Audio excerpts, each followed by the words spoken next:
মধ্যে বৈশিষ্ট্য কি? অন্যান্য মায়েরা যখন কূপ থেকে পানি আনতে যায়, মাথাটা নইয়ে, কোমরটা নইয়ে তারপর কূপ থেকে পানি আনতে হয়।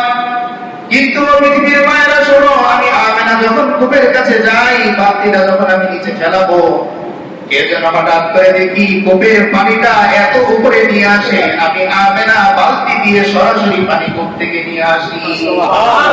অন্যান্য নারীরা যান কূপ থেকে পানি আনেন, রশি ফেলেন, আর উনি কূপের কাছে যান, কূপের পানিগুলো যেন ওরা সামনে চলে আসে।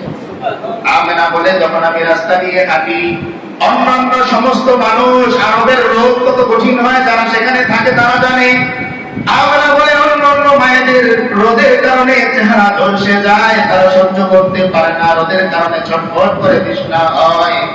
কিন্তু আমি যখন রোদের মধ্যে হাঁটি, দেখি কে যেন আসমান থেকে আমার মাথার উপরে একটা ছায়া দিয়ে রাখে। কেন? কারণ তার উদরের মধ্যেই আল্লাহ তাআলা রাহমাতুল লিল আলামিনকে রেখেছেন। এজন্য তিনি হাঁটেন, কিন্তু তার মাথার উপরে কি লাগে না? রোদ লাগে। এবার তিনি আরো বলতেছেন, ও দুনিয়ার মায়েরা, তোমাদের সন্তান প্রসব হওয়ার সময় স্বামীর কাছে ক্ষমা চাও। ও স্বামী, বাঁচবো কিনা আর জানি না, ক্ষমা করে দেন। মায়ের কাছে ফোন করে ক্ষমা চাও, ও মা, জানি না বাঁচবো কিনা, আমাকে মাফ করে দেন। বাবার কাছে ক্ষমা চাও, ও বাবা, মাফ করে দেন, বাঁচবো কিনা জানি না। বড় সন্তান যদি থাকে, ওই সন্তানের কাছে মা মাফ চায়, বাবারে বাঁচবো কিনা জানি না, আমাকে মাফ করে দিও। কিন্তু আমেনা বলে, যখন আমার মুহাম্মদ হবার সময় এসেছে, হঠাৎ করে আমার চোখটা লেগে গেছে। স্বপ্নে দেখি পূর্ববর্তী বহু আল্লাহওয়ালা রমণী, এই পুরো কায়নাতের মাঝখানে যা কিছু আছে, এই সব কিছুর জন্য রহমতের নবী হিসেবে আল্লাহ তাআলা লিখে দিয়েছে।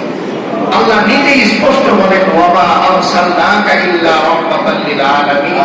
ও নবী, আমি আপনাকে কেবল নবী হিসেবে পাঠাই নাই, দাওয়াত দেওয়ার জন্য না, বরং আপনার আগমনে পুরো কায়নাতকে আমি আল্লাহ তাআলা রহমতের সাগরের মধ্যে ডুবিয়ে দিয়েছি। সুবহানাল্লাহ। এইজন্য নবী করিম সাল্লাল্লাহু আলাইহি ওয়াসাল্লাম যেই বছর দুনিয়াতে আগমন করেছেন, দুর্ভিক্ষ ছিল তখন মক্কাতে, কিন্তু আল্লাহর রাসূল সাল্লাল্লাহু আলাইহি ওয়াসাল্লামের আগমনের পরে ইতিহাসের পাতার মধ্যে, সিরাতের কিতাবের মধ্যে পাওয়া যায়, শুকনো গাছের মধ্যে আল্লাহ তাআলা খেজুর দান করেছেন। শুকিয়ে গেছে আর ফল হওয়ার কথা না, কিন্তু আল্লাহ তাআলা যেহেতু বলেছেন আমি আমার নবীকে রহমত স্বরূপ পাঠিয়েছি, তাই খাল বিল শুকনো, পানি নেই, গাছগুলো পাতা ঝরে শুকনো শুকনো দাঁড়িয়ে আছে, কিন্তু আল্লাহ তাআলা এই গাছের মধ্যেও ফসল দান করেছেন। তো শুরু থেকে আমরা যদি আসি, দাদা আব্দুল মুত্তালিব, দাদার নাম আব্দুল মুত্তালিব, বাবার নাম আব্দুল্লাহ। দেখেন, এই নিসবতের কারণে আল্লাহ তাআলা আব্দুল মুত্তালিব তো ইসলাম পাই নাই, কিন্তু আল্লাহ তাআলা শুধুমাত্র রহমাতুল লিল আলামিনের দাদা হওয়ার কারণে পুরো পৃথিবীর মানুষ এক নামে আব্দুল মুত্তালিব দিয়েছে। এই আব্দুল মুত্তালিব ছেলেকে বিয়ে করালেন আব্দুল্লাহকে। ইতিহাস বেশি লম্বা হয়ে যাবে, এই জন্য ওইদিকে বেশি দূর যাব না। আব্দুল্লাহ ছিলেন আব্দুল মুত্তালিবের মানব করা ছেলে। তার বহু স্বপ্ন ছিল যে আমার একটা ছেলে যদি আল্লাহ তাআলা দান করেন, তাহলে আমি তাকে আল্লাহর রাস্তায় কুরবান করে দিব।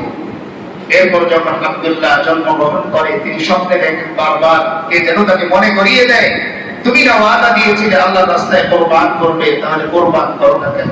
তখন তিনি তৎকালীন যারা পণ্ডিত আলেম ছিলেন, তাদের সাথে পরামর্শ করে তিনি ওনার বিনিময়ে মতান্তরে 100-200 উট তিনি আল্লাহর নামে কুরবানি করেছেন। তো তিনি হঠাৎ একদিন স্বপ্নে দেখেন যে জমিন থেকে একটা গাছ আসমান পর্যন্ত ঢেকে আছে, আর পুরো গাছটা নূরে নূরান্বিত হয়ে আছে। সুবহানাল্লাহ। স্বপ্নে দেখতেছে। তিনি বিজ্ঞ আলেম যারা পণ্ডিত তৎকালীন ছিলেন, তাদের কাছে ব্যাখ্যা জানতে চাইলেন যে গতকাল রাতে তো আমি স্বপ্নে দেখলাম যে আমি শুয়ে আছি, আর আমার এই কোমর বরাবর এখান থেকে দেখলাম একটা গাছ উঠলো, আসমান পর্যন্ত ঢেকে গেছে, এই পুরো গাছটা নূরে নূরান্বিত হয়ে আছে, এর ব্যাখ্যা কি? তখন ওই সময়কার পণ্ডিত আলেম যারা ছিলেন তারা বললেন, অচিরেই আপনার বংশের মধ্যে এমন একজন নবী, এমন একজন সন্তান আল্লাহ তাআলা দান করবেন, যার মাধ্যমে পুরো কায়নাত আল্লাহ তাআলা অন্ধকার দূর করে আলো দিয়ে আলোকিত করবেন। সুবহানাল্লাহ।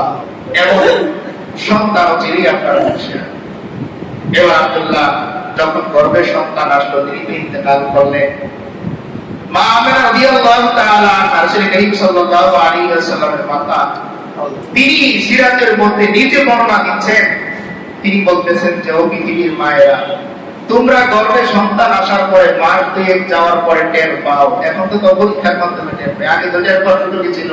3 মাস পার হওয়ার পর যখন আস্তে আস্তে ভারত তো শুরু হতো, তখন মায়েরা টের পেত যে সন্তান আসতেছে। তিনি বলেন আমার আব্দুল্লাহ যেদিন প্রথম আমার রেহেমের মধ্যে আসে, ওই দিনই আমি টের পেয়েছি যে আমার গর্ভের মধ্যে কিছু একটা এসেছে। সুবহানাল্লাহ।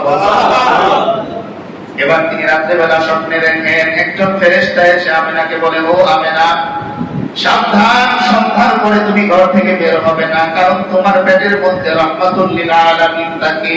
সুবহানাল্লাহ। আমেনাকে বলে, ও আমেনা, এই সন্তান জন্মগ্রহণ করার পরে তার নাম হবে মুহাম্মদ। তাই আমেনা বলে, ও দুনিয়ার মায়েরা, তোমরা সন্তানের নাম রাখো দুনিয়ায় আগমনের পরে, কিন্তু আমার মালিক যখন থেকে আমার গর্ভে আসলো তখন থেকে প্রতিদিন স্বপ্নে যেন আমাকে এসে বলে, তোমার গর্ভ থেকে যে সন্তান আসবে ওই সন্তানের নাম দুনিয়াতে হবে মুহাম্মদ, আর আসমানে হবে তার নাম আহমদ। প্রতি এসে কি করে, ফেরেশতা এসে সন্তান দেয়। সন্তান পরে বের হতে নিষেধ করে দিলেন। এবার আমেনা রাদিয়াল্লাহু তাআলা তিনি পরবর্তীতে এসে এক এক করে তার জন্মকালের যে অলৌকিক ঘটনাগুলো তিনি বর্ণনা করেন। তিনি বলতেছেন, ও পৃথিবীর মায়েরা, তোমরা যখন সন্তান গর্ভে আসে বমি বমি অনুভব হয়, খাবারের মধ্যে রুচি কমে যায়, আশপাশের মানুষ পেরেশান হয়ে যায় তোমাদেরকে নিয়ে, কিন্তু আমার মুহাম্মদ যেদিন থেকে গর্ভে এসেছে জন্ম লাভ করা পর্যন্ত একটা মুহূর্তের জন্যও আমার খাবারের মধ্যে কোনো অরুচি আসে নাই, একটা মিনিটের জন্যও আমি কোনো অসুস্থতা অনুভব করি নাই, বরং আমি আমেনা সন্তান ছাড়া যেরকম স্বাভাবিক চলাফেরা করতাম, মুহাম্মদ যতদিন আমার গর্ভে ছিল ততদিন পর্যন্ত আমি আগের মতোই স্বাভাবিক চলাফেরা করতাম।